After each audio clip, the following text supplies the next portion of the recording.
Hey y'all, now this video I'm going to be breaking down how I, for the very first time, fried some fish. Now my granny taught me to use Swai Fish. That's the fish that I wanted to start with for my first round. I purchased a couple different fish fry options for the breading.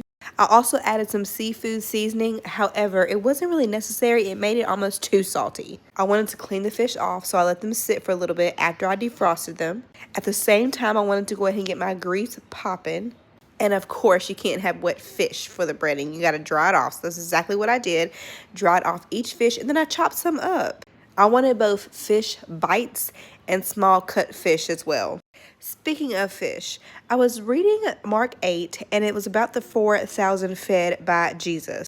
Now, we often hear about Jesus feeding the 5,000 with the 2 fish and 5 loaves of bread. But there's another time in history that's not talked about as often, where Jesus feeds 4,000 with 7 loaves of bread and a few small fish. And I often find myself wondering, what kind of fish did he use? And that's just the beginning of the questions that I have to myself when I think about miracles that Jesus created with fish and bread. And not only were the people taken care of, y'all, but they had some remaining. God always fills us up. Matter of fact, he gives us more than what we ever even ask for.